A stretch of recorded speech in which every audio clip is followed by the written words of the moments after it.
Bienvenidos, bienvenidas, bienvenidos todos.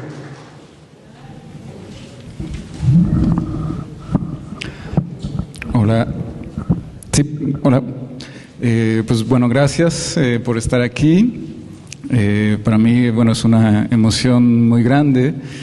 Estoy muy conmovido, bueno, de ver también la recepción de esta presentación, de esta lectura, de esta celebración de la obra, de la escritura de dos autoras mexicanas muy importantes del presente, y que agradezco también que hayan aceptado la posibilidad de reunirse y de compartir su palabra con nosotros. Pues nada, yo la estructura un poco de esta lectura va a ser una breve semblanza para quienes no, de ambas autoras, para quienes no conozcan su obra, a lo mejor solo de nombre, y después leerán, por supuesto, qué es lo que nos convoca hoy, y en dos bloques hemos pensado así, y después la posibilidad también de una conversación entre pues ustedes, escuchas, lectores, lectoras, y con las autoras, ¿no? Que creo que es también muy importante y pues emocionante conocer de viva voz a quienes hemos leído o a quienes leeremos, ¿no? Después del posible descubrimiento que pueda significar esta lectura. Y bueno, como hoy estoy muy nervioso y sabía que iba a pasar, pero bueno, preparé un texto porque no podía improvisar, a pesar de conocer desde hace pues varios años la obra de ambas, y pues nada, voy a leer este texto breve que me sirve de introducción y semblanza a su obra. Y bueno, gracias por estar aquí.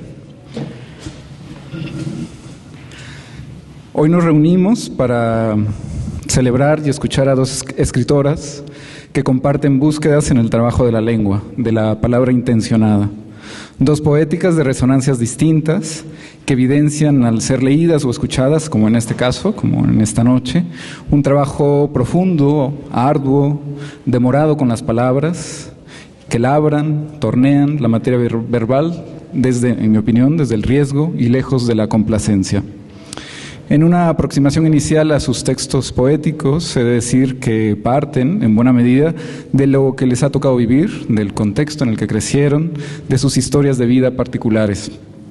Hasta aquí estoy diciendo pues algo obvio, ¿no? Evidente, porque toda literatura hace eso. Primero hablaré de Clío Mendoza, quien nació en la ciudad de Oaxaca en 1993.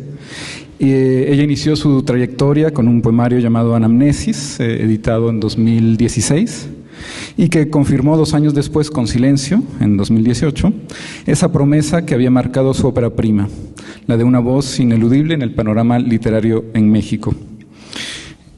En su primer libro, Anamnesis, Ofelia nos va guiando por los derroteros de la memoria, esa memoria que, como sabemos, donde se le toca duele. Parafraseando aquí un verso de Seferis, de Giorgio Seferis, a su vez citado por Gloria Hervitz en Migraciones, otra poeta mexicana que traigo a colación, conocida por ambas y a quien recomiendo también con entusiasmo.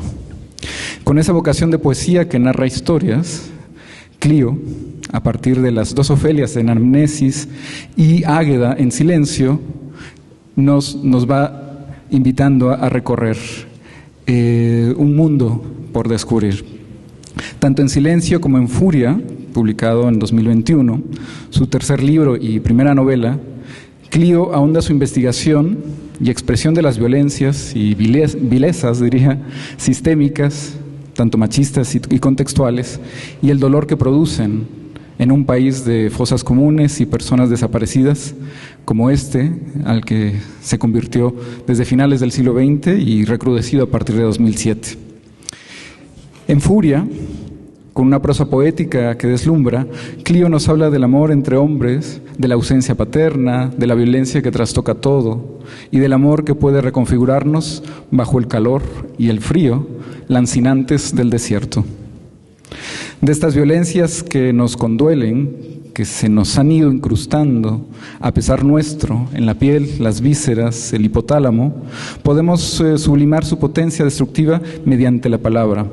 Advierto en la escritura de Clío Mendoza, como también en la de Coral Bracho, desde otras aristas, la posibilidad de transformar esas realidades en medida en que la poesía toca sensiblemente a las personas que acceden a ella y se permiten atravesar por su influjo, eco, torrente, fulgor, para volver a entrañarnos, como sugiere Chantal Meillard, durante estos tiempos en los que para la conciencia posmoderna del capitalismo salvaje, la existencia misma se ha vuelto extraña. Como en estos versos, y bueno, aquí me permitiré, ya escucharemos en viva voz a Clío, pero bueno, una pequeña muestra de lo que hace Clío en este libro, en este caso Anamnesis, su ópera prima. El hambre siempre fue primero, comer por mera disciplina, mero sobrevivir por costumbre. Ofelia trabaja de esto y lo otro, con el descubrimiento del naufragio guardado en su vientre, y calla y sonríe, y es para el mundo Ofelia. Ahora deforme, ahora roca, luego 2 segundos es espíritu. Ofelia, pedazo de Dios, pedazo de ruido.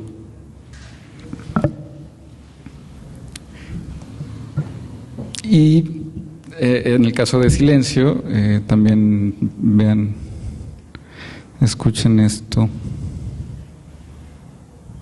Y al fin Águeda salió al mundo y miró las cosas con sus propios ojos y no con los ojos de las piedras. Vio los colores excesivos, brillantes, de los helechos que deshojaba. Sacó la tierra de sus uñas y se bañó en el venero.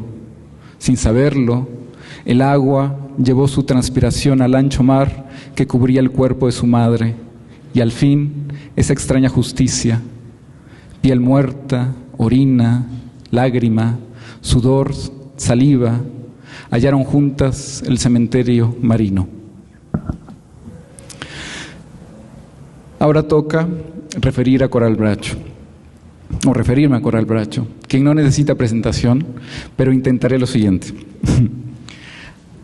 Una escritura que ha sabido reinventarse y ha optado por el riesgo y los hallazgos a lo largo de 50 años de trayectoria y que ha ido configurando una de las poéticas más vigorosas y consistentes de la poesía escrita en español. Coral Bracho, figura clave dentro de las y los autores surgidos en la década de los 70 del siglo XX en este país. Ha rebasado cualquier clasificación inicial de su obra. Se llegó a hablar de poesía de lenguaje, neobarroca, rizomática, y desde entonces ha visitado y revisitado con rigor y precisión sus temas más dilectos: la infancia y su presencia ubicua a lo largo de la vida, el cuerpo, el deseo y la voluptuosidad que se desborda en el lenguaje, su atención paciente de su realidad circundante. Coral Bracho es una voz inusitada, sustantiva de la actualidad. Como dije, en sus inicios se le identificó con una poética del cuerpo y sus resonancias y linderos, del cuerpo tanto textual como sensual, del poema arborescente, que se observa en sus 2 primeros poemarios, Peces de piel fugaz, en 1977, y en especial en El ser que va a morir, editado en el 1981, y que ganó el Premio de Poesía Aguascalientes. Luego Coral llega a una poesía más contenida en lo formal, pero igualmente polisémica, en La voluntad del ámbar, del 98, y Tierra de traña ardiente, de unos años antes, en el 1992, que es un poemario creado en conjunto con la artista visual Irma Palacios. Este último, me parece, es un puente entre los 2 primeros poemarios y lo que seguiría, el quiebre dentro de una continuidad innegable. De su exploración del poema extenso, que alterna con el muy breve de apenas 4 versos, su poesía arriba desemboca, en 2003, a los terrenos del poema de largo aliento, con Ese espacio, ese jardín. Poema río, poema caudal, del estirpe de Muerte sin fin, El cuidador de rebaños o Canto malabar, por mencionar algunos poemas clave, que para mí es una de las cimas de su poética, Ese espacio, ese jardín. Desde entonces, a lo largo de este primer cuarto del siglo XXI, Coral Bracho nos ha venido legando poemarios destacados como Cuarto de Hotel, publicado en el 2007, Marfatejas, del 2015, y su más reciente, Debe ser un malentendido, en el 2019. Este último, dedicado a su madre, y que contiene poemas escritos durante el acompañamiento de Coral Bracho a su madre y la enfermedad de Alzheimer que tuvo. Estos libros suman ramas a ese árbol refulgente que conforma su trayectoria literaria, por fortuna cada vez más reconocida tanto nacional como internacionalmente. Y aquí me permitiré leer un poema de Coral Bracho, que está en La voluntad del ámbar.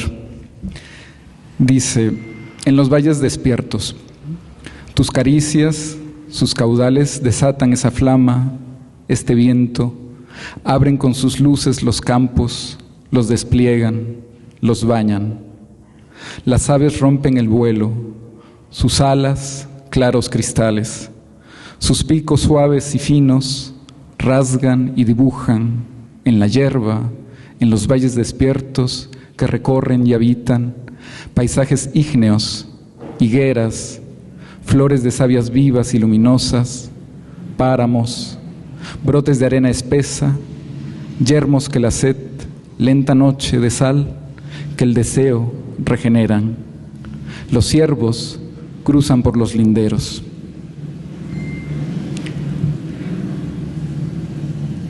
Y también de este poemario ya posterior, en este siglo XXI,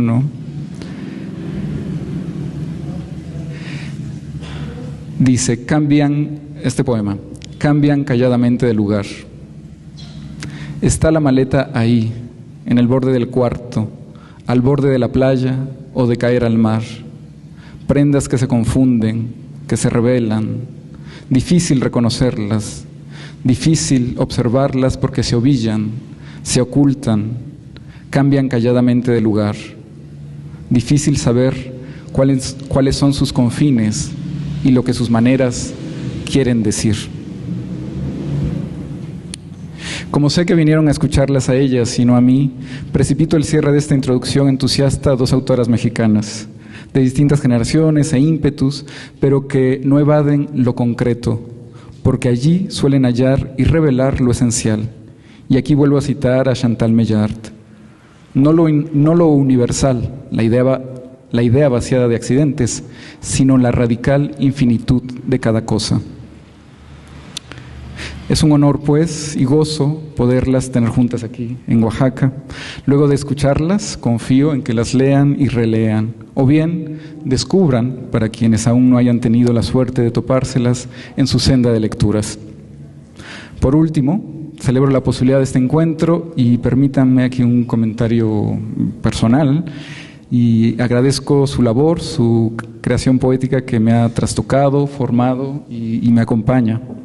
Pero y en especial agradezco a la vida y a ambas la posibilidad de su amistad nutricia y generosa. Gracias por su decir que incendia y cura en tiempos de ignominia y genocidios. Gracias por su mirada y escucha que abre lo que aún se enciende. Gracias por enunciar la voz de una mujer en llamas.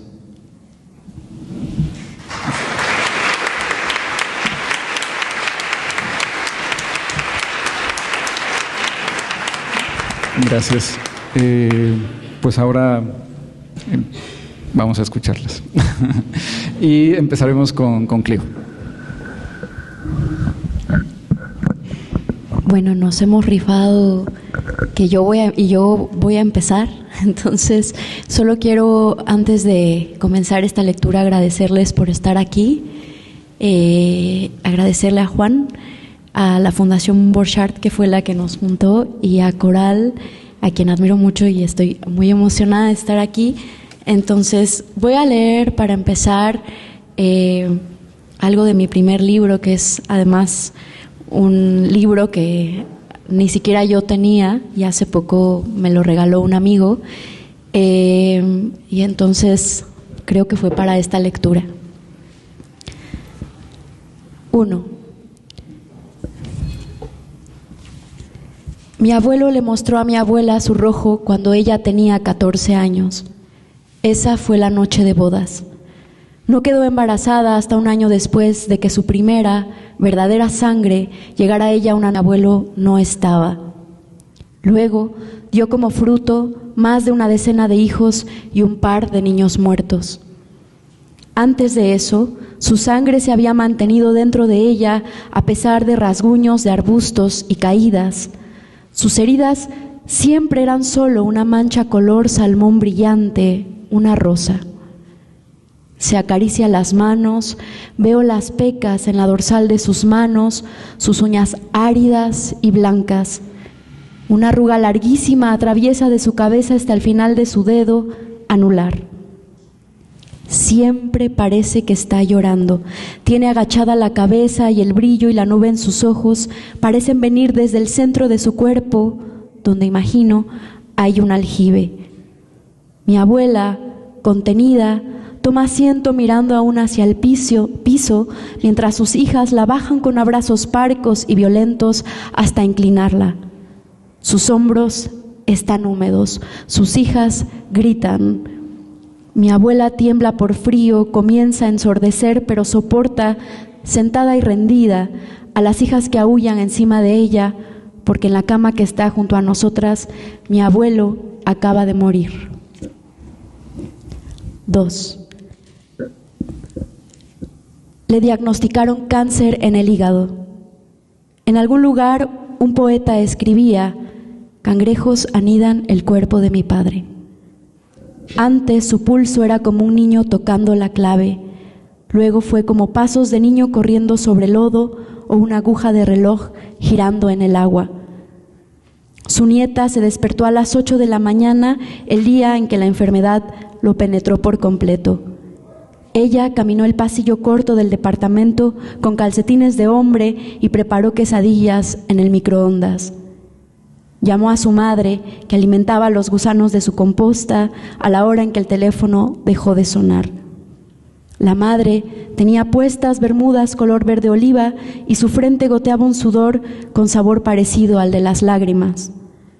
La nieta caminó el único pasillo del departamento en el que había dormido, recogió su ropa del piso y se vistió. La sábana no cubría una pierna del hombre con el que había dormido. Una cicatriz de accidente de auto iba del tobillo al muslo y ella lo acarició con la punta de su dedo índice. Bebió agua, salió a la calle. Fotógrafo ciego, busca modelos. Anotó el número, lo guardó en su chaleco de pana. 18 años antes, su madre la había dado a luz en un hospital particular en el centro de la ciudad. Nadie recuerda la hora de su nacimiento, pero nació en un año de números redondos y la bautizaron con el nombre de su abuela, Ofelia.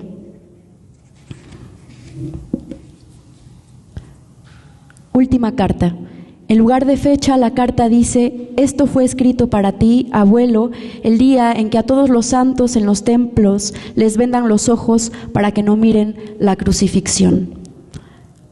Abuelo, he sabido cosas de ti que no me gustan, tendré que dejar de escribirte.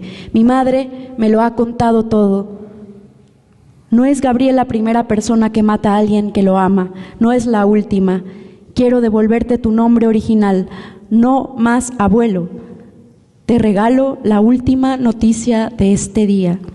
Anoche hubo una protesta de gente con flores pegadas en sus costados. Un grupo de militares asesinó a cualquier persona que llevara una flor a 30 kilómetros a la redonda. El saldo, 57 muertos que se pudren bajo el sol para advertir a los marchantes. Más de 10 eran niños.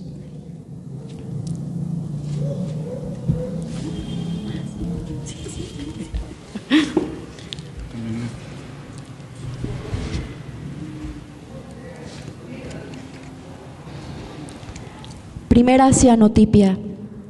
¿Tiene sombra el vacío? ¿Existe el párpado gigante de Dios que mece a los niños nacidos en la muerte? Si tengo fe, Dios arrancará a mi hijo del océano.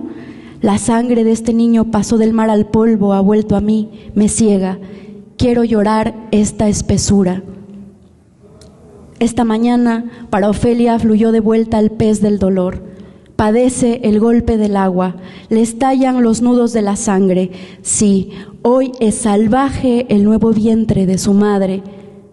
Esta es la carne de los sedientos. En el carril 1, el muchacho sin piernas traza con su cuerpo un refugio vertical. Carril 2, a Ofelia el agua le grita verbos venenosos. Carril 3, la mujer de 30 años está aprendiendo a flotar. Carril 4, una muchacha con cáncer siente que sus alas se pesan con lodo. Ofelia, o tosco árbol marino, la dicta de los 12 pasos, la madre del hijo sin sepultura, el caos, la cucaracha infranqueable, penetra, desmiembra, muerde el agua tronante. El agua eres tú, Ofelia, dice alguien. Ella detiene el nado. Hay algo que se desune de su vientre, piensa, hijo, que esta astilla nos perfore a todos de una vez. Y sí, de golpe el mundo es testigo. Ofelia es sacada de la gruta azul, su sangre resuena en las banderolas, los nadadores huyen de la piedra que entinta el agua. Pero el muchacho manco, perplejo, es alcanzado mientras mira a Ofelia volver en sí sobre el azulejo. Está inmóvil porque reconoce de sobra sus ojos aerolitos, el desgaje, la pérdida.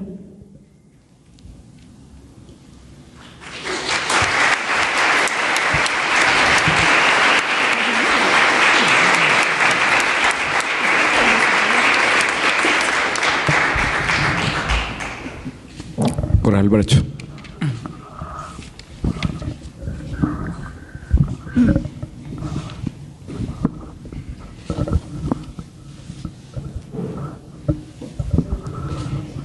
¿Perdón? Bueno, buenas noches. Antes que nada, muchísimas gracias a Michael Spurgeon, que nos convocó aquí de la Borchardt Foundation, donde he estado aquí pues muy feliz. Muchas gracias también a Juan Pablo, que lo organizó, al que quiero muchísimo, y a la Biblioteca Andrés Sinestrosa por su hospitalidad. Y muchas gracias a todos ustedes, y por supuesto a Clio, que estoy feliz de estar con ella, la admiro muchísimo, me emociona mucho.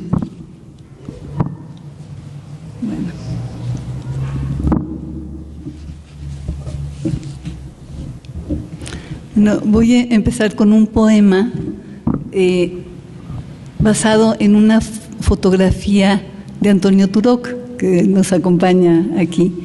Y es una fotografía que probablemente ustedes conocen, de un autobús que queman aquí en Oaxaca en 2006.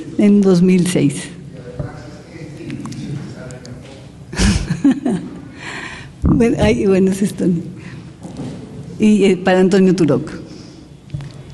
Entre las llamas se encendieron por un instante los faros. Crujía el metal, chirriaba. Quejidos cortos, punzantes, bajo las explosiones. Con toses ásperas y ebrias convulsas sacudidas, el motor quiso echar a andar 1, 2 veces. Largos lamentos, silbidos, quebrantados sollozos. Y luego, desquiciado, estridente, el estruendo del claxon. Un aullido descarnado, apremiante, de fiera herida, de alucinada, pulsante furia y encendido pavor, lanzó sus últimas tarascadas a las sombras, al humo, como un aviso, una plegaria.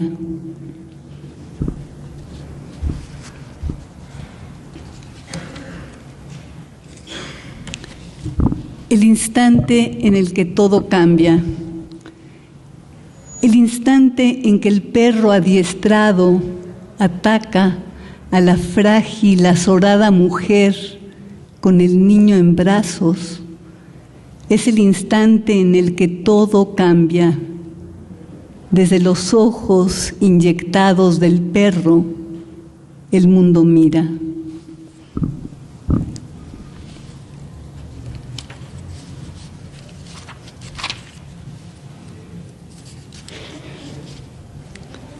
Modos distintos. Los pintores indígenas en el Cusco dejaban siempre en sus cuadros algún error a la vista por humildad. No pretendían ser como dioses. También buscan exhibir su impericia, su violenta soberbia, su impunidad, aquellos que sin sombra gobiernan. Quieren ser como dioses.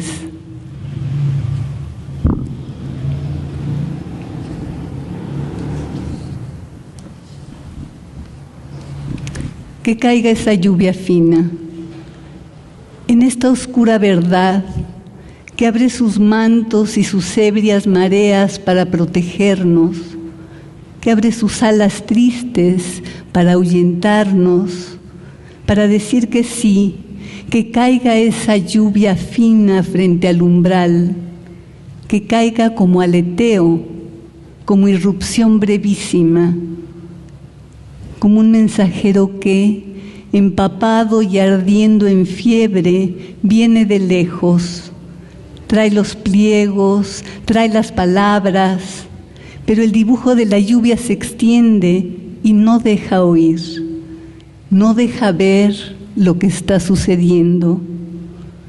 Y es que lo que se acerca, lo que nos habla y nos agarra de los hombros con fuerza, lo que nos grita y nos sacude, es la lluvia, es el confín que se desdibuja.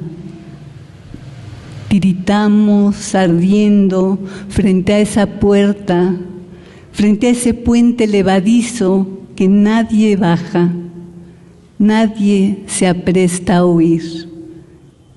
Esta verdad oscura, esta oscilante levedad, como el murmullo de un sinfín de murciélagos, todos tanteando, todos brotando a un tiempo en las despiertas galerías de la sangre, todos tratando de salir de las torres, para decir que sí, que caiga esa lluvia fina contra el umbral, que caiga sobre los muros, que los vaya borrando.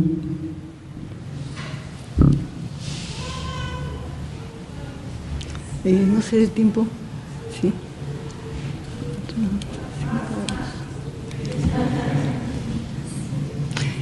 Este poema que les voy a leer es de un lugar que se llama Marfa, Texas. Y es un pueblito en Texas en donde hay un tren que pasa todos los días pero no se detiene. Y el pueblo tiene unas calles muy, muy anchas que luego me dijeron que por ahí llevaban el ganado a los vagones, hacía mucho tiempo, pero que ahora no hay coches, no hay autobuses, no hay nada, ¿sí? Y estaba yo ahí en una estancia que me invitaron y oía yo todos los días el tren, el sonido del tren. Y un día quise escribir sobre el sonido del tren. Ahora, Marfa es un lugar con muchos mexicanos que trabajan en el campo y que trabajan en la construcción. Y era una época pues todavía bastante cercana al tren La Bestia, donde pasaban los indocumentados. Entonces, del sonido del tren escribí este poema. Ya no se detiene el tren en estos pueblos.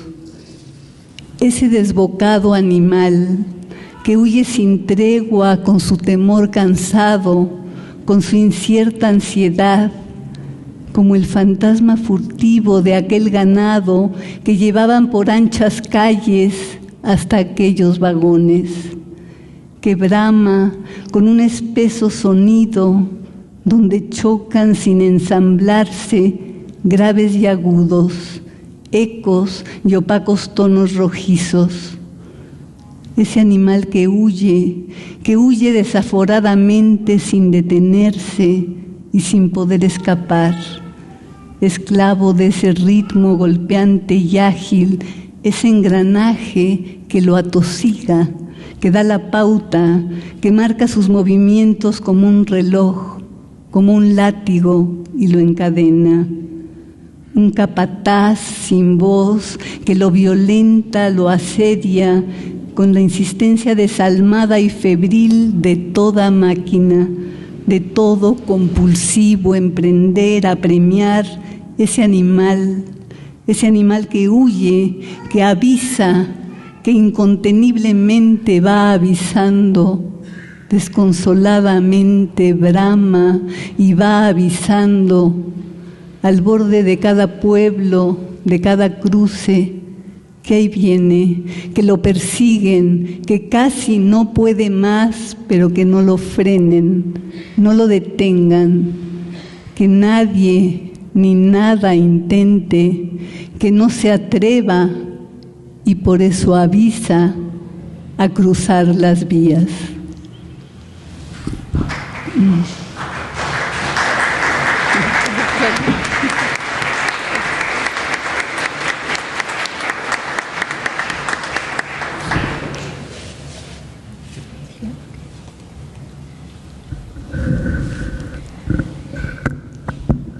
Bueno, inauguro la segunda ronda de la lectura leyendo sobre poemas de este libro, que es Silencio, que es mi segundo poemario, y Juan trae la primera edición, que ahora está reeditada por Almadía.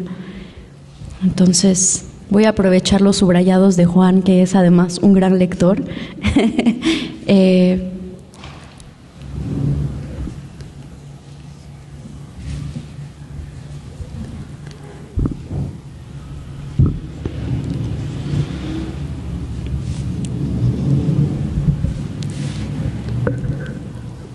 Para cada idioma hay una idea de la muerte.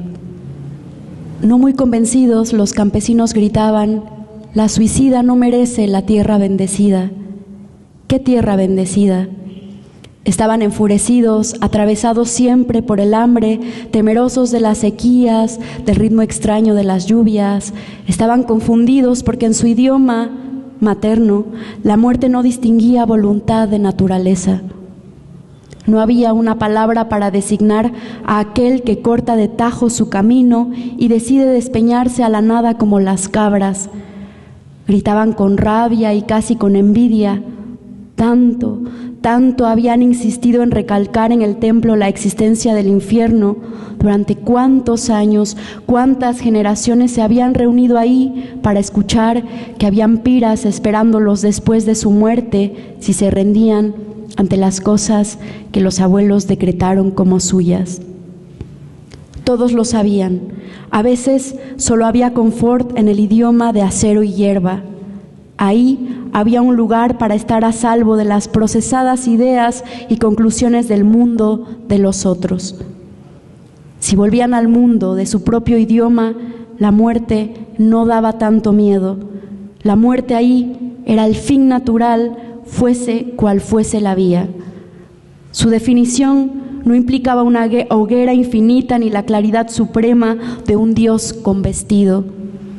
La muerte indefinible se limitaba en ese idioma solo a ser descrita con los eventos simples de una vida. La ceniza después del fuego, el abono fértil que deja el cuerpo de un animal que estuvo herido y ha muerto. Águeda fue la única que supo lo que había hecho su padre, pero no pudo quejarse en la víspera ni durante la boda. Solo pudo obligar a su hermano pequeño a sentarse en sus piernas para decirle la verdad. Nuestro padre sabe dónde está. Pero el niño no escuchaba, tenía los ojos puestos en la distancia, en ese punto vacío donde pierden la vista los gatos. El luto de un niño consiste a veces en perder la memoria. El niño había tocado a su madre, a quien creía dormida, había dicho «Nia», había dicho «mi madre». Después, de inmediato, se había arrojado a jugar con unas piedras, silencioso. Águeda explicó: las personas se mueren y se vuelven estrellas. Y el niño solo respondió: noche. Nadie más estuvo ahí. Águeda pensó: noche, Gela, noche. El padre llegó por el niño, se lo dio a su próxima esposa, ella le dio a beber de su pecho una leche de miedo. La nueva esposa lo seguía como animal de ciego. Ella lo seguía sin conocerse, lo seguía bajo el sol a pie, lo seguía mientras la noche arrastraba el alma de las cosas, su sonido y las miradas de esas aves que lo miran todo como si ya hubiese sido devastado. Se casaron en la víspera de mi muerte. Él la deseaba como se desea atravesar la vieja puerta tras la que está el murmullo. Una pisada en la hierba, un ruido de mosca, de turba, de animal agriándose en la muerte. Lo amaba ella, con todo su tedio, con toda su angustia, con toda su hambre. Tenía 14 años, podría haber sido su hija. El embarazo le hinchaba los pechos, pero seguía siendo una niña. Y a ella, que se impresiona con el deseo como quien mira una muralla, él le había prometido llevarla al mar y una casa con suelo de cemento donde mirará, quizá por siempre, a los marranos muertos pensando: esto es la abundancia. La niña camina evitando las miradas. Ya no tiene frío y está enamorada. ¿Qué más da todo lo demás? Si el padre de su hijo, mi esposo, bate con el peso de su cuerpo el polvo, si en su mundo ningún hombre más que él tiene la bravura para empuñar su arma contra un viejo o sobornar soldados, ¿qué más da todo lo demás? Si al golpearla junto al estanque el agua sigue serena y ella sigue deseándolo.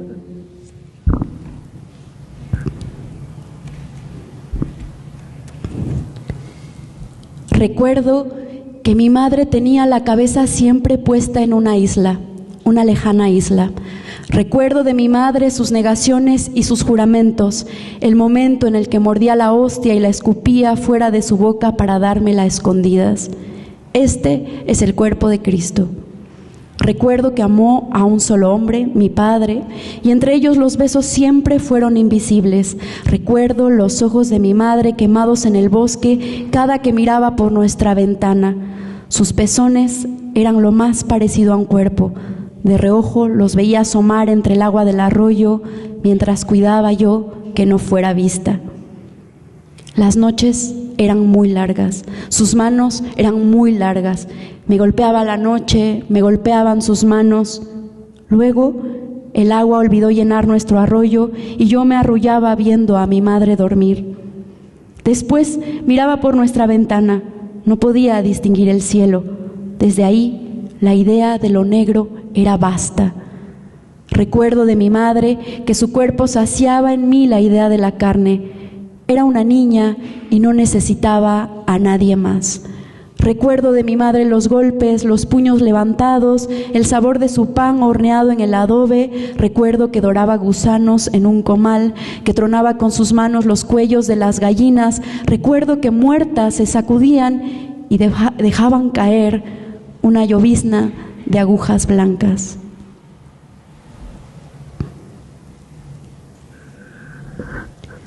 No habrá requiem, no habrá elegía. En su mente no está la pregunta: si este país ha dado un Mesías, ya está muerto. Si ha dado un hombre de paz, al menos una mujer libre, un genio sin avaricia, una verdad, ya están muertos. ¿Por qué sigo viva yo?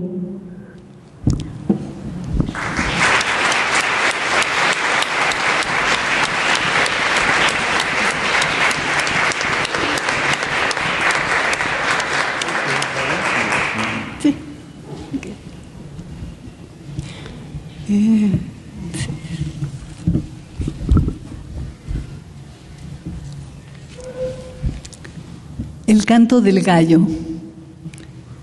El canto del gallo soltó su sol a mitad del cuarto. Las llamaradas entreabrían la cortina.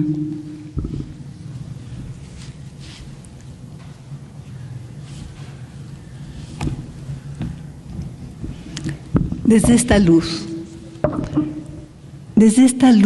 en que incide con delicada flama la eternidad, desde este jardín atento, desde esta sombra, abre su umbral al tiempo y en él se imantan los objetos, se ahondan en él y él los sostiene y los ofrece, claros, rotundos, generosos, frescos y llenos de su alegre volumen, de su esplendor festivo, de su hondura estelar.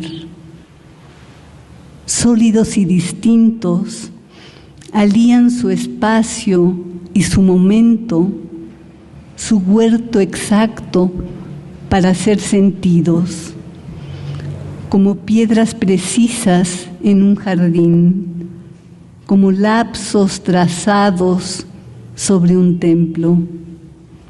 Una puerta, una silla, el mar, la blancura profunda, desfasada del muro, las líneas breves que los centran.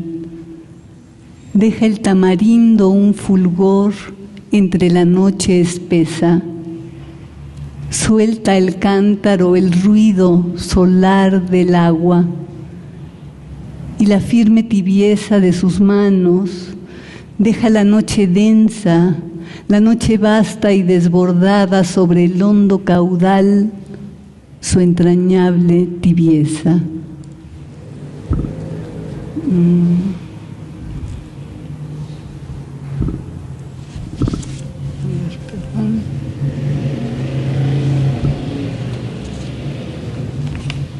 Pues ya, del poema largo del que comentó Juan Pablo, que en realidad es un libro que se llama Ese espacio, ese jardín, y en realidad es un poema largo, de principio a fin, dividido en, pues como en capitulitos, ¿sí? Y de él tomó la frase de la invitación, ¿cómo es? Bueno, sí, en fin. Bueno, les voy a leer un fragmento de ese poema que tiene que ver con la infancia, con la riqueza de la infancia, la importancia de la infancia y con la muerte, y está dedicado a mi padre que murió cuando yo tenía 10 años y siempre he sentido su presencia, su alegría y su cariño a lo largo de toda mi vida, ¿no? Y no por una cuestión religiosa, para nada, es simplemente la fuerza de su presencia. Ese meollo asible de hacinada ternura, ese delgado en vez. Los muertos vuelven también allí. De allí nos miran, nos reflejan, nos orillan a ver. Unen la luz del tiempo, las estancias abiertas, incesantes del tiempo, su entramado acaecer, sus desbordadas resonancias en el cenit de una alcanzada desnudez. Este gozo que vuelve nítido, esta radiante hilaridad, esta risa que funda y su fisura, como un venero, un amuleto, la fuente oculta de un jardín. Este huerto, este rapto que heredamos como una abierta melodía entre la noche, como un destello, una pregunta. Este cuerpo y su sed. De allí nos hablan, de ahí nos llaman como entre sueños, De un sueño a otro nos llevan, de un sueño a otro nos trazan, nos transparentan, como rasgos muy tenues en un paisaje, como respiros. De un sueño a otro buscamos la solidez, este fuego que enlaza, que perdura, esta pasión que arraiga, que arrebata, y su acentrado contrapunto, este sentir que engendra. Unen la luz del tiempo, las estancias abiertas incesantes del tiempo, sus remontables laberintos, su abarcable acaecer. Este aliento, esta savia que funde, que transluce, que nos envuelve como un oleaje, como un acorde. Estos contornos íntimos, un giro breve del cristal, una arista de luz, una textura, una palabra, porque la muerte tiene en el colmado corazón de la vida enraizados sus vértices, y en ellos arde, en ellos cede, en ellos une esta espesura. Y bueno, a ver, algo que tiene también que ver con la muerte que ya... Polvo de estrellas. Perdón. Polvo de estrellas. De polvo de estrellas estamos hechos.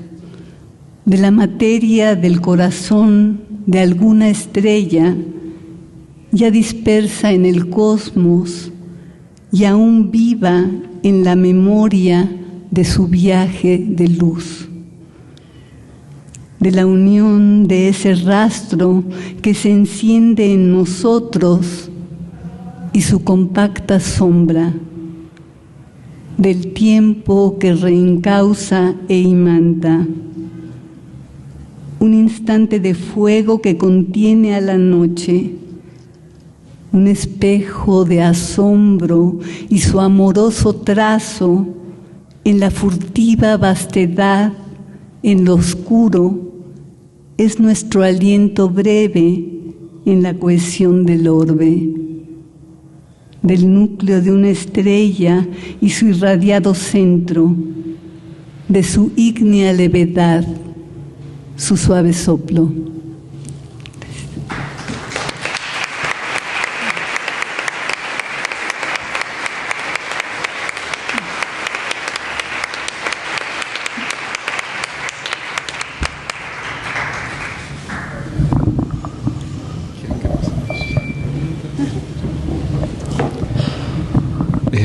Bueno, ¿qué tal?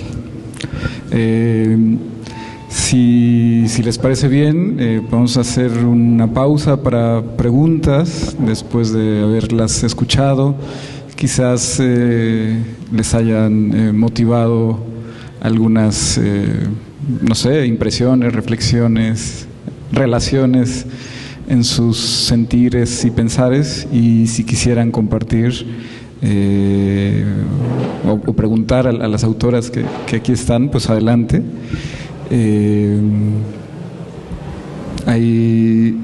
Bueno, aquí podemos acercarles al micrófono también.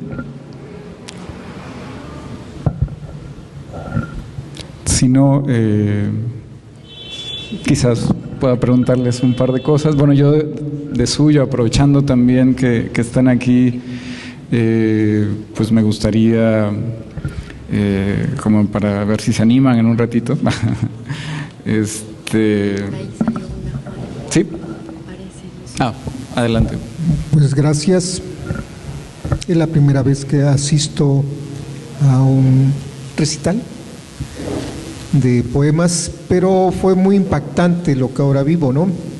Primero, no sé los nombres de ellos, pero la chica más joven me recordó el hecho de cómo podemos recordar a nuestros padres, ¿no?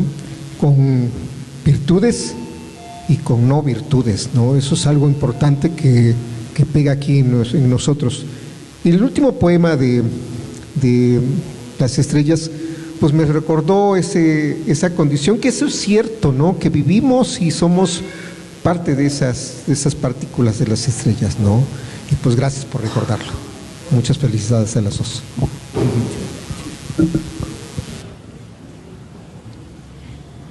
Gracias. ¿Alguien más que quiera compartir? Sí. Pues como yo soy fan de Coral, pero también de ti ahora, que oí tus poemas muy bellas, muy de comunidades, ese sonido de tu voz que viene de los pueblos. Me interesaría saber más de qué es lo que las inspira en sus rumbos a crear las bellas cosas que estamos oyendo hoy en día. ¿Qué es la inspiración, no tanto desde cuando empezaron, pero hoy en día con todo lo que estamos viviendo, qué es lo que les llevan a contar más todo esto?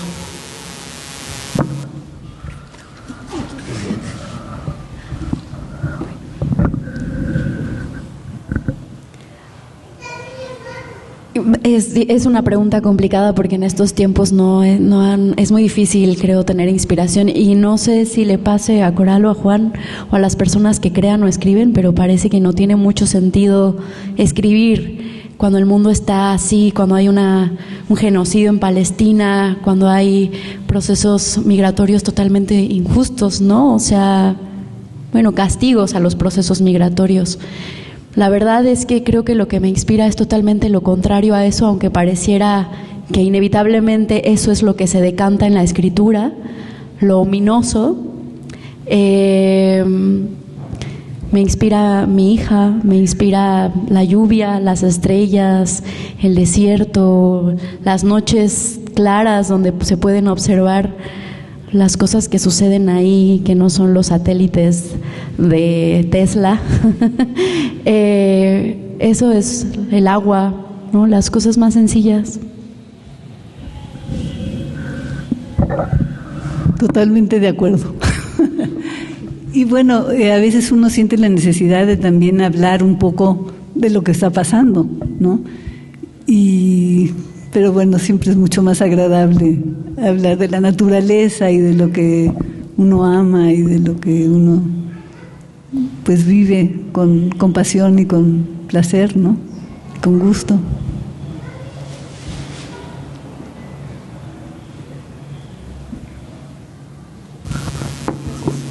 Hola, buenas noches. Respecto al poema que leíste hace ratito, Coral, sobre, que estaba dedicado a Antonio Turok, quisiera saber cuál ha sido a lo largo de tu carrera literaria la relación que has tenido con la fotografía, con los fotógrafos, si has tenido algún acercamiento, algún interés también como en tu mirada, en la mirada de ellos, y pues no sé si Clio también tienes esa aproximación como hacia la fotografía o hacia otras artes, ¿no? Gracias. Bueno, yo con Antonio Turok, ya no lo veo. Fue a fumar. Ok. Bueno, tengo una relación de amistad y cariño, ¿sí? Pero me encanta la fotografía y siempre me ha gustado muchísimo. Y, o sea, ¿tú tomas fotos? No, pero mi papá es fotógrafo. Ya. Ajá. Sí. También mi pregunta es si te inspiras en las fotos, si haces un ejercicio con las fotos. Pues, digo, no necesariamente un ejercicio, pero sí he escrito sobre otras fotos. ¿Sí? Bueno, no, sí. De pronto dije, no, pues sí, fotos. De hecho, comentó de un libro que hice con Irma Palacios. Y bueno, ahí no eran fotos, era obra gráfica, sí. Y ahí era muy bonito con Irma Palacios, que si no la conocen, búsquenla porque es muy genial. Nos invitaron a una galería para trabajar juntas. Y yo tardé en llegar a México porque estaba fuera. Entonces ella empezó a hacer sus tintas, y después me las iba dando, y yo veía la tinta, y bueno, no quería describir la tinta, sino verla, a ver qué sentía con la tinta, dejaba la tinta aparte y escribía. Y le daba el poema, y era increíble porque ni ella ni yo nos decíamos más que me encantó, me encantó. Nunca hablamos con detalle de nada, pero yo veía cómo sus siguientes tintas tenían que ver con cosas que yo metía en los poemas. Entonces fue muy bonito, fue una interrelación muy linda. A mí me gusta mucho la fotografía. Yo antes de querer dedicarme a la literatura quise ser fotógrafa de guerra, pero no tengo la tripa realmente. Y alguien me regaló hace años una Leica chiquita, entonces durante mis peregrinajes en el desierto hice muchas fotografías que después sirvieron mucho para construir la atmósfera narrativa de Furia, que es mi novela, que es el libro más popular que tengo, creo. Pero pues pienso en mis influencias y son muchos fotógrafos, ¿no? Desde el fotógrafo Rulfo hasta Bresson, hasta, no sé, muchos fotógrafos de guerra también. Y ahora estoy trabajando en un libro mientras estudio etnofotografía de los zoológicos humanos. Uh-huh.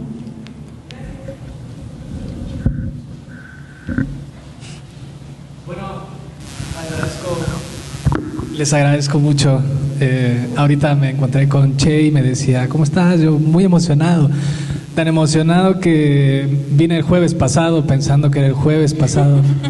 Ya venía yo llegando con mi hija y le dije, oye, ya me di cuenta que es el 15, ¿no? Y nos fuimos a conseguir los libros de Coral porque los de Clio ya los tengo ahí en la biblioteca personal.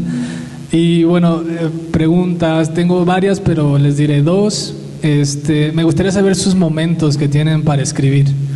Platicaba yo con Noemí Gómez Bravo y ella me decía, no, yo tengo ahí una libreta llena de masa cuando estoy haciendo tortillas y ahí escribo algunas cosas que me llegan, y ya hasta como a las 10 de la noche, ya que hace todo su día y cría, ¿no? También es responsable de eso, digo yo, en qué momento sacas tiempo.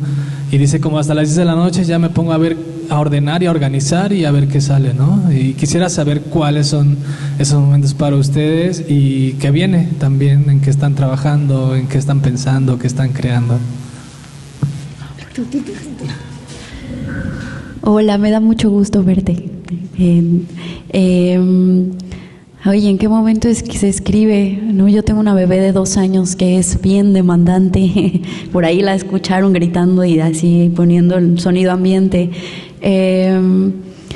Escribo cuando se duerme, me desvelo o directamente a veces no duermo, o cuando está bajo el cuidado de otras personas, que sucede pocas veces, así que por ahora no estoy escribiendo tanto como quisiera, pero creo que estoy haciendo escaletas todo el tiempo en mi cabeza de cosas que voy a escribir, y tengo un montón de ideas y de borradores, y creo que cuando tenga tiempo voy a ser sumamente prolífica, quiero creer, como muchas de las mujeres que conozco que maternan, que llegan a un punto en el que por fin tienen tiempo y es como si se abriera un espacio de creatividad impresionante, y yo estoy esperando que eso suceda. No significa que no esté ahí, significa que estoy en un proceso, en un work in progress, como se dice en inglés. Pero bueno, espero este año terminar mi novela, que ya está muy cerca de ser terminada, y espero que, no sé si que les guste es la palabra, pero bueno, que salga nomás.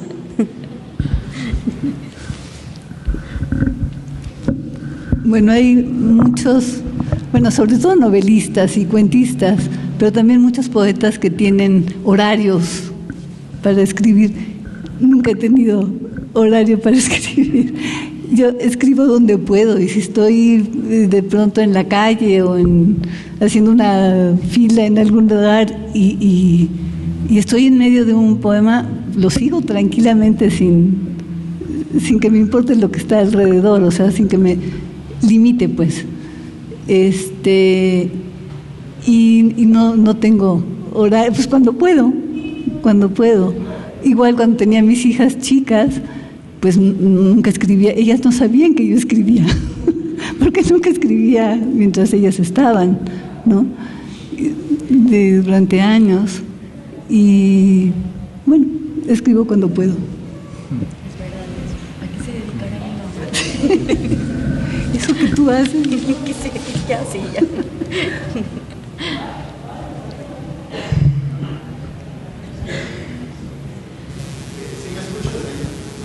Sí, un poco más alto. ¿Sí me escuchó? Sí. Bueno, primero agradecer mucho la lectura que han tenido ambas. Soy muy lector de ambas y me gustaría hacer una pregunta, una reflexión sobre justo en esta lectura cómo dialogan sus obras, teniendo en consideración que son de generaciones, llamémosle así, o constelaciones de poesía distintas, ¿no? Y que al parecer son estilos aparentemente diferentes, pero cómo se ha ido acomodando la nueva poesía, en el caso de Mendoza, dialogando con la poesía mística y existencial de usted, que es Coral Bracho, y cómo a la inversa, ¿no? Usted con esta trayectoria, cómo dialoga ahora con estas constelaciones nuevas de lectores y de escritores poetas.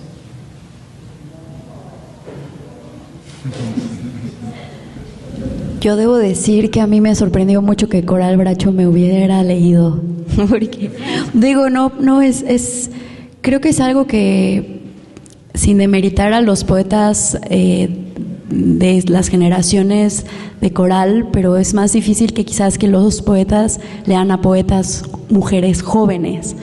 En cambio, no sé, de pronto yo sentía que en esta mesa parecía que nos habíamos puesto de acuerdo, ¿no? Porque lo que estábamos leyendo tenía mucho en común, o de alguna manera lo que Coral decía complementaba lo que yo estaba diciendo o refrescaba, ¿no?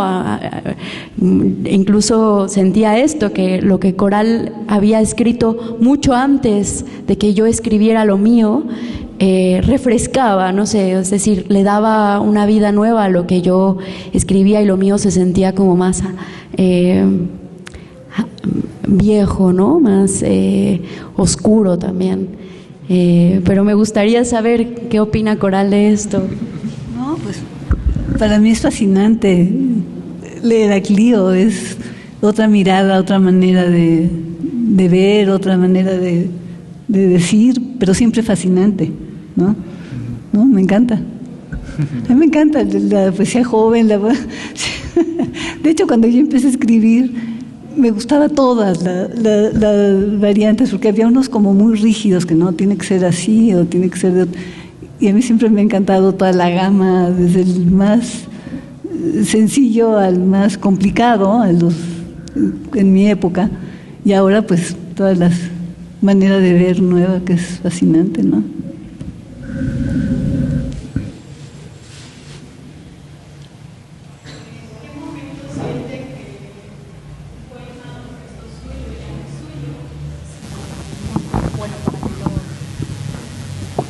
Bueno, voy a sacar mi acordeón porque me pongo nerviosa. Bueno, la pregunta es para ambas y es: ¿en qué momento sienten que un texto ya no les pertenece y empieza a ser del mundo? ¿En qué momento deja de ser tu poema? Y después del mundo, ¿no? Que ya no les pertenece. Estoy pensando. Yo creo que es en el momento en el que se publica. La verdad es que creo que hasta que ese momento no llega. Y todavía sí pueden seguir las reediciones, ¿no? Y las nuevas ediciones uno siempre aprovecha para meterles mano. Entonces, creo que hasta que se publica hay una suerte de dejar ser a eso que uno creó. Porque mientras no se publique siempre se puede estar tocando y se puede estar quedando con uno, ¿no? Yo por lo menos siento que ese es mi límite, en el que ya no puedo tocar más las cosas, Por supuesto que previo a la publicación hay un momento en el que una sabe que tiene que abandonar, ¿no? Es como ya llegó el momento, el límite de la gestación, ya si te quedas con el bebé en la panza, algo terrible puede suceder y esa intuición te atraviesa, también con los libros, creo, pero es más difícil soltarlos porque no hay un tiempo fijo, ¿no?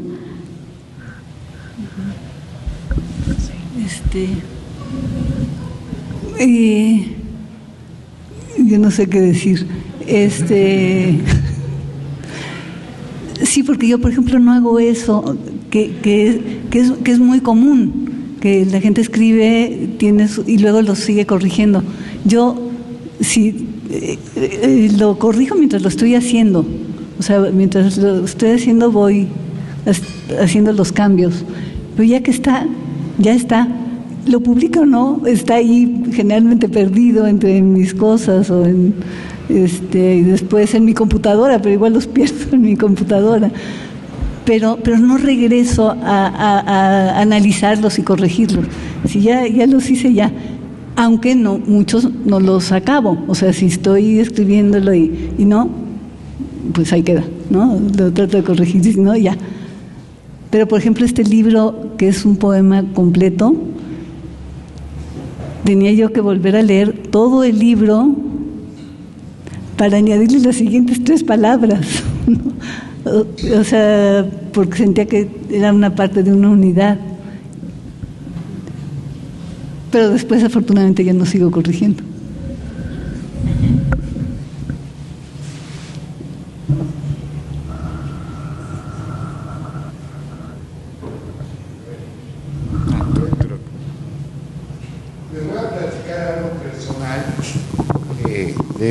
De un momento que tenía yo la suerte, estaba haciendo yo mi libro y del cual le pedí a Coral que escribió sobre 2 de mis fotos, pero en ese ínter Coral seguía trabajando. Entonces nunca me olvidaré que durante 2 semanas estaba buscando una sola palabra.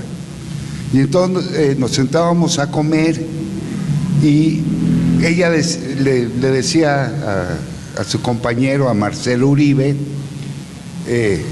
la palabra, ¿no? Y Marcelo decía, no, esa no es la palabra. Y era algo fascinante verlos buscar una sola palabra durante 2 semanas. Entonces, sí es cierto, Coral, bueno, es como yo lo vi.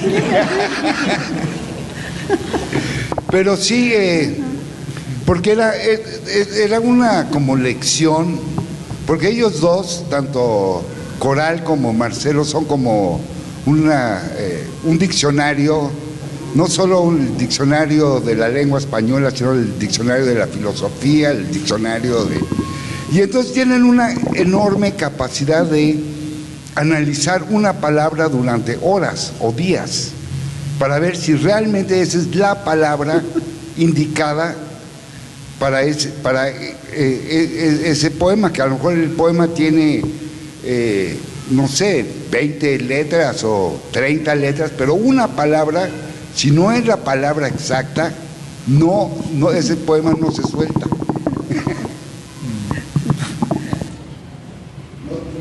A ver si te ayudé.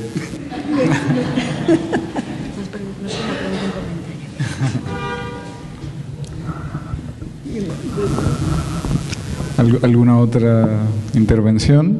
Si no, yo creo que podrían leer quizás un último texto ambas y ir cerrando, ¿les parece? Hola. Perdón, es que si van a leer, yo tengo más que una intervención, tengo una petición de Coral. Y es un poema en el que hay una niña sentada adelante de ti en un avión y te hace una pregunta. ¿Te acuerdas de ese poema?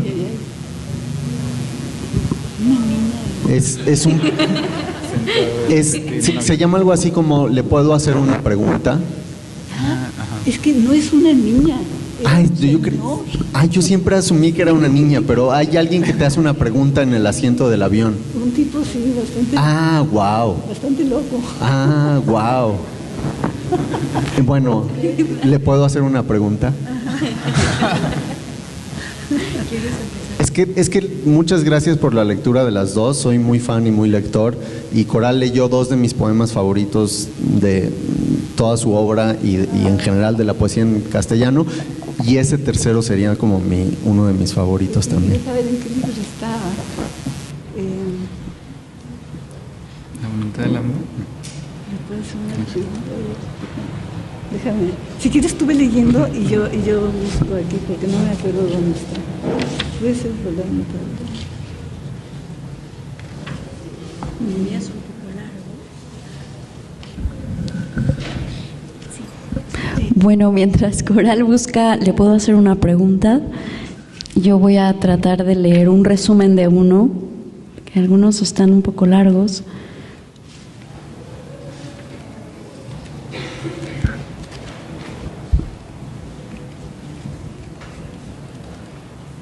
O si Coral lo encuentra antes. No. Ok.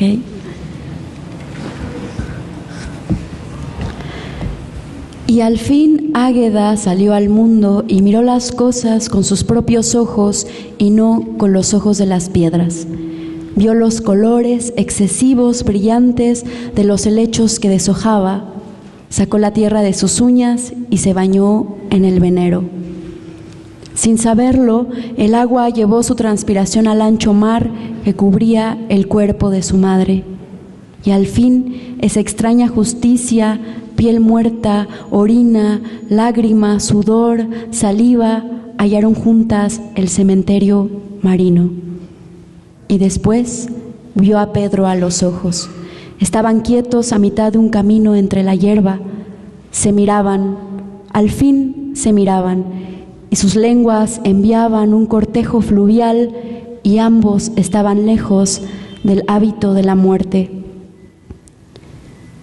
Sus manos, también sus cuerpos, ahuyentaron pájaros esa noche, y la hierba se quebró y en ambos la sangre galopaba dentro de la tenue piel de las venas. Los caballos galoparon en las arterias y bajo la noche, esa primera tumba, recargaron sus sexos en las sombras y el vaho de una boca cayó en la otra. Las piedras decían su nombre. Me llamo tal, he visto aquello. Todo hablaba al mismo tiempo, todo se desbocaba. Águeda salió del mundo y miró con sus propios ojos un mar de oleaje impuntual y el instante preciso en el que una lejana tortuga desovó en la playa.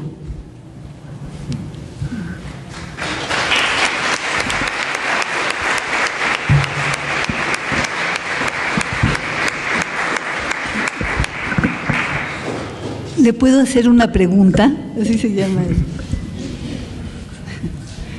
Y es tal cual, ¿eh? ¿Le puedo hacer una pregunta? El sol transcurre entre las nubes como tibia cascada. Estamos encima de ellas, encima de la tierra y el mar, y el cielo es una vasta plenitud sostenida. Una pregunta, óigame bien, si a usted le hubieran consultado como los ojos suaves de esta niña ante el mar, como su calma nítida, ¿le puedo hacer una pregunta? Un asiento adelante, el gris luido de la cortina encubre este mar silencioso.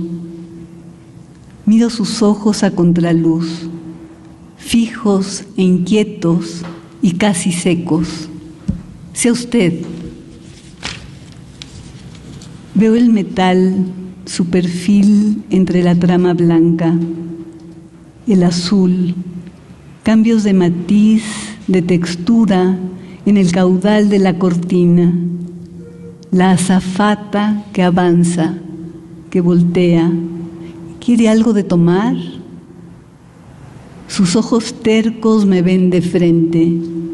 Si a usted si a usted le hubieran preguntado si quería o no nacer, haga la prueba, me dice. Pregunte también usted a sus parientes, a sus amigos. Y usted, sí, usted, ojos ariscos y brumosos frente al arco de luz. ¿Qué hubiera dicho? Y un señor, pero un señor así.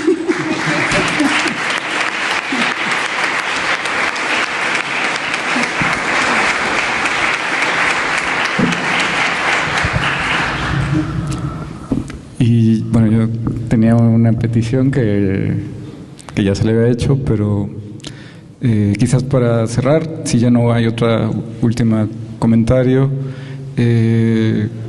creo que Coral Bracho podría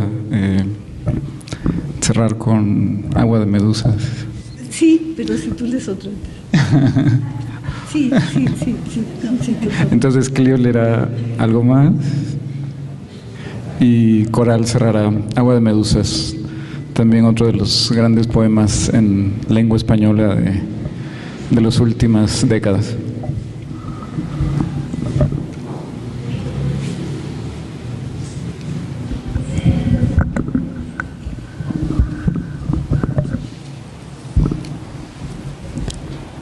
Águeda despierta y el día es soleado. Águeda despierta y llueve. Águeda despierta, su vientre crece, ¿quién lo diría? Sigue creciendo. Águeda pone una veladora, no ante Dios, ante el miedo. Es la hora en la que todas las cosas se despiertan con las campanadas, enciende la vela, su fuente se rompe en mar y cae y forma memoria en las piedras. Ella corre, o más bien camina rápido. En el camino un borracho la ayuda. No me tengas miedo, por favor, le dice mientras su tufo blanco asciende, hace frío. En el camino un perro se atraviesa, choca contra la montaña, está ciego. Águeda, su fuente cae mar y forma, agua de la que los perros beben. Nada ha sido en vano. Es su propia voz contra el pecho de un borracho. Él abraza. No me tengas miedo, te lo ruego, no me tengas miedo. El niño ya viene. Hay algo en las vísceras que sabe que el niño ya viene. Las venas se preparan para empezar todo de nuevo. Y hay algo en las vísceras que sabe que el niño ya viene. Serán los seres vivos que las atraviesan o el alma en la sangre que las moja. Águeda se detiene. Se acuesta, llora, puja. Nada ha sido en vano. Es su voz contra el ruido de los árboles. El borracho se va, corre, se tambalea. Ayuda, no me tengan miedo, se los pido. Choca contra los pinos, pareciera que está ciego. Águeda da luz en la luz que los árboles menguan. Mientras grita, una mano se tiende y recoge el cuerpo de un niño pequeñísimo. Una mano se tiende, luego todo es silencio. El niño no está llorando. Nada ha sido en vano. Es la voz de una mujer en llamas.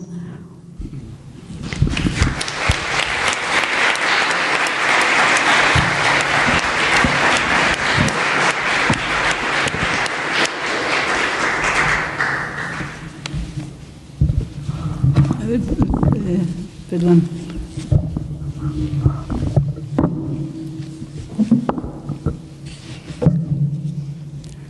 Agua de bordes lúbricos, agua de medusas, agua láctea, sinuosa, agua de bordes lúbricos, espesura vidriante, delicuescencia entre contornos deleitosos, agua suntuosa de involución, de languidez en densidades plácidas, agua sedosa y plumbia en opacidad, en peso, mercurial, agua en vilo, agua lenta, el alga acuática de los brillos, en las ubres del gozo, el alga, el hálito de su cima, sobre el silencio arqueante, sobre los istmos del basalto. El alga, el hábito de su roce, su deslizarse, agua luz, agua pez, el aura, el ágata, sus desbordes luminosos, fuego rastreante, el alce huidizo, entre la ceiba, entre el cardumen, llama pulsante, agua lince, agua sargo, el jaspe súbito, lumbre entre medusas, orla abierta, labiada, aura de bordes lúbricos, su lisura acunante, su eflorecerse al anidar, anfibia, lábil, agua, agua sedosa en imantación, en ristre, agua en vilo, agua lenta, el alumbrar lascivo, en lo vadeante oleoso, sobre los vuelcos de basalto, reptar del ópalo entre la luz, entre la llama interna, agua de medusas, agua blanda, lustrosa, agua sin huella, densa, mercurial, su blancura acerada, su dilución en alzamiento de grafito, en despuntar de lisa, hurtante, suave, agua viva, su vientre sobre el testuz, volcado sol de bronce envolviendo, agua blenda, brotante, agua de medusas, agua táctil, fundiéndose en lo añil untuoso, en su panal reverberante, agua amianto, ulva, el bagre en lo mullido, libando, en el humor nutricio, entre su néctar delicado, el áureo embalse, el limbo lo transluce, agua leve, aura adentro, el ámbar, el luminar ungido, esbelto, el tigre, su pleamar bajo la sombra vidriada, agua linde, agua anguila lamiendo su perfil, su transmigrar nocturno, entre las sedas matriciales, entre la salvia, agua entre merluzas, agua grávida, el calmo goce tibio, su irisable, agua sus bordes, su lisura mutante, su embeleñarse entre lo núbil cadencioso,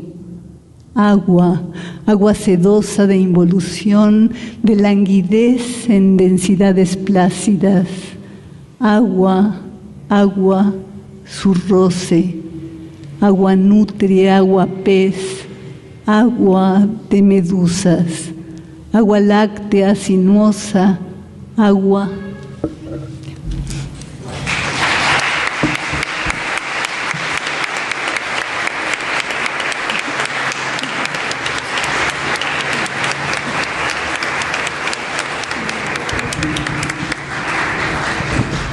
Pues muchísimas gracias por haber asistido a esta celebración. Les recordamos, hay libros de Coral Horacio y de Clio Mendoza en la parte trasera, bueno, al inicio, a la entrada de la biblioteca, para quienes quieran adquirirlos. También, bueno, estaremos aquí. Hay unas aguas para el público ahora que termine la actividad, también para todos. Y pues muchas gracias, agradecemos a la Fundación Borchardt por posibilitar que estas dos autoras estuvieran esta noche, y a la Biblioteca Nestrosa también por su hospitalidad y bueno, gracias a ustedes sobre todo por su escucha, su presencia. Buenas noches.